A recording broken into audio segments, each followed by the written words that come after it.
Howdy there. Who are you, and what'd you do again? Hi, this is Jongwon Lee again. I play Kashtira at YCS Las Vegas. It is a side event, but I did win. I entered 2 regional fight and I won both of it, so 8-0 record.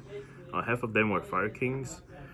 People were decent, obviously not as good as like a main event, but I think it's worth sharing. Kashtira is still playable, especially if you're just playing locals or some regionals. So yeah, here's my list. All right, let's get into it. So I made some meaningful changes in my list, and that also impacted how I should be play the deck. So I main a lot of interest now.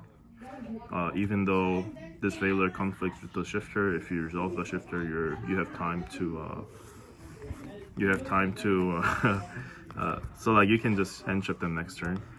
Yeah, if you resolve shifter, you're expecting to win anyway, so it's fine. You'll probably win, but you do want to draw Veiler on and use it on their Snake Eye Ash. Yeah. This you can play like 3 of that instead of Veiler, because it also makes Baron, and burning actually matters a lot because you have to kill them. Otherwise, they can follow up really easily. They have follow up really easily. So like hitting this on Dia Bellstar, they start with like 2,500 life point less, and then some people play Lullaby, so like they're starting with like 35 life points. So if you can get a good damage on something, like sometimes like zero attack Appaloosa and stuff, you might kill them. And then after that, of course, the Ash Blossom. So these are my hand trip lineups. I think unless you're expecting like no fire deck in your tournament, it's not worth cutting any of that. You should play everything here. Yeah, pretty standard amount of hand traps this format for sure. Yeah, and then I do think all these cards are better than Ghost Spell in the main deck. Yeah. So for my other consistency cards, nothing changes. I'll go with the monster. So monsters, I did actually make a change from my previous lineup. No ogre, of course. Like you just cannot afford the space, and it's like not worth playing. He doesn't do enough. Right. So still playing that, but you side out a lot of times for extra hand trap or like traps. So it's like less important now, and the reason being is I cut cross out just to play more hand traps. So like using this to like full combo doesn't happen a lot, but you still want to have it to like trigger like freely detach and like push through. So like especially if you're under if you shifter, your material will get managed, and it's really easy to play from that point. So like because your Theosis can add back like immediately and stuff. So I still like it. And then I caught 1 Rizar. I do want to play 3, but this is a card that I side out to play my side deck cards, and I game 2 or 3s a lot of times. So I made the decision to cut it.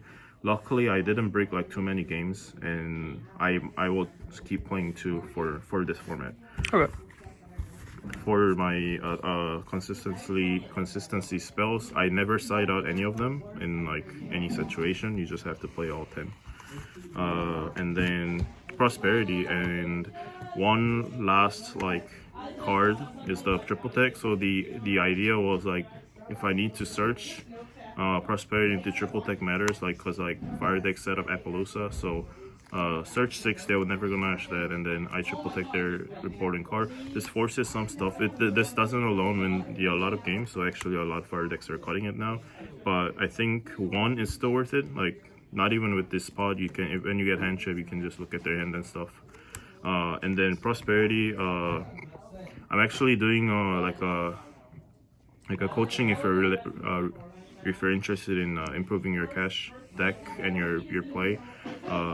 So I will talk more about it, but I sometimes side out prosperity going second, and if you're interested in it, I can tell you if you sign up the coaching session. Yeah, with board breakers not as strong, sometimes props just isn't needed as much going second. Yeah. You just want more hand traps basically going second. For the extra deck, I still play 2. Surprisingly, Baguska is like almost better against fire decks actually, because like under Dweller they can still do some stuff. They can sometimes thin climb it with the charmers and stuff if you have like Ash Blossom or Fire that in your grave. Okay. So making that comes up, so I still play it even in the fire format. Obviously, you want that against rogues like Flundery, so I think you have to play both. And of course you use this to make it. He's like a 25, so going second you can just make it and try to go battle. Like this forces Zeus, and then like after that you can make SP, and then Zephyrus also reborn, so that you can do a lot of stuff. Yeah, and then big eye, you can still like they're like they're bored and make SP. Doesn't come up as much in fire matchups, so like you can just prosper if you see it, if you have prosperity. This card still important. You make tokens. I wasn't playing Link Spider before, but because I'm not really making IP turn 1 and SP in like twice, so like SP set IP SP pass like not gonna happen as much because I don't play cross out. I can play like that, like because I have to respect Nib every game. Yeah, it's in a lot of main decks right now. So like going second, you don't care about Nib as much though, because like that'll also wipe their board and follow up. So like you kind of want to make them Nib.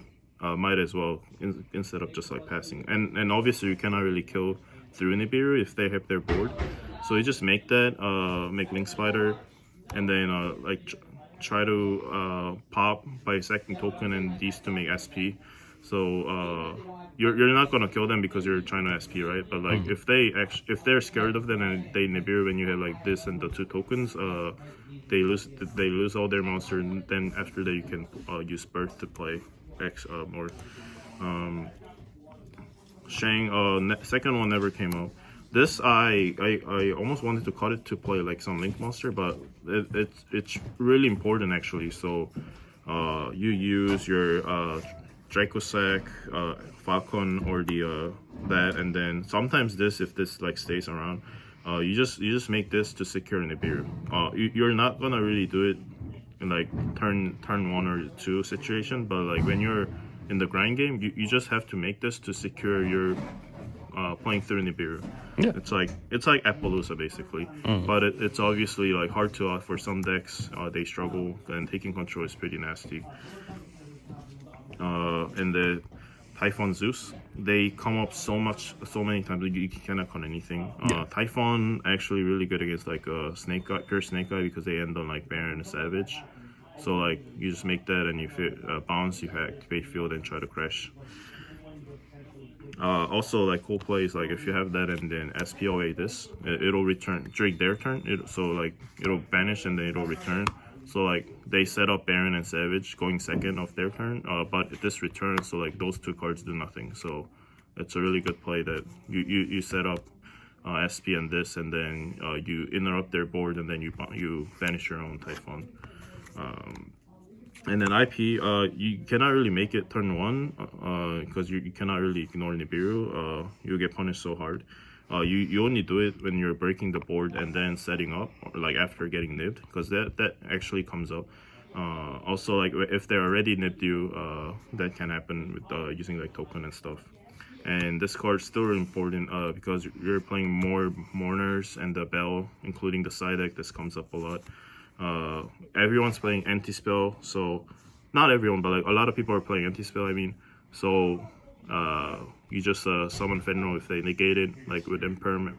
Then you just normal Ash, make this, pop the anti-spell, and then Birth to play the game. Lastly, the side deck. Side deck's actually really different than last format. So these are just extra hand traps. This card apparently is good against Voiceless, not just Labyrinth, so it's good to have. I don't like playing 3 because it's a hard once per turn.